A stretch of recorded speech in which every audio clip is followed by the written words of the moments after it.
I think this is an excellent piece of legislation. I call the honourable member Megan Woods. Thank you, Mr Chairman. And it's my pleasure to take a call on this bill and discuss part one of this legislation, which does refer to the annual income tax rates. And the contribution that we've just heard from the chair of the FEC and the member opposite is there can be no greater evidence about how out of touch this government is about the lived reality of everyday New Zealanders. That we have that member claim that and herald the great tax contribution that this Parliament has made in terms of the great tax switch. Well, actually, for many New Zealand families, this was the great tax swindle. Because what it meant is that New Zealand borrowed hundreds of millions of dollars in order to give some of the highest earning New Zealanders tax cuts. And where did this leave everyday New Zealanders trying to make ends meet? Well, Mr Chairman, it left them struggling. And the fact that that member can stand up and give the speech that he gave shows the arrogance and how out of touch this government has become. That they don't know what it is like for families who cannot put food on the table, who cannot afford to pay their rent and certainly cannot afford to heat their houses. Mr Chairman, in my electorate there are houses that have been registered at 9 degrees overnight in winter with 90% humidity. These people have not benefited from National borrowing hundreds of millions of dollars to give tax cuts to some of the highest earning New Zealanders. This has done nothing to benefit them.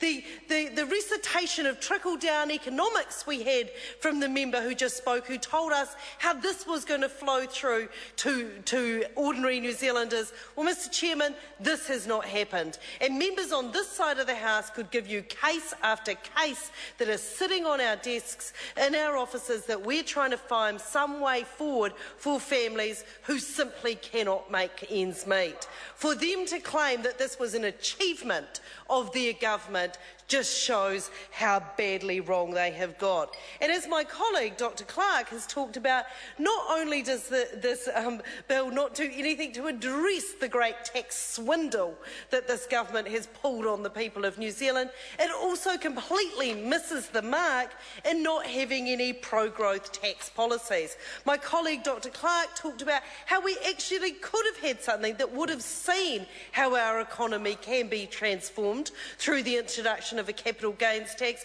But is this government bold enough? Is this government brave enough to actually do something that will transform our economy?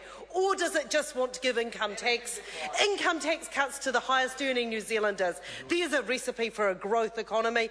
And Mr Chairman, it does nothing to do anything innovative like put in place R&D tax credits for companies that are there on the cutting edge, who are creating wealth, creating jobs and creating higher paying jobs, which actually could see some of the families in our electorates that we deal with, if the proper skills training is put with it, actually seeing them have a better life. But there is nothing in this bill that does this. This is not a tax bill that is anything about sharing the fruits of any recovery that we're seeing fairly. It does nothing to set aside the unfair tax structure that this government put in place, and it is certainly nothing that speaks anywhere about a fair kind of New Zealand where everybody can have opportunity.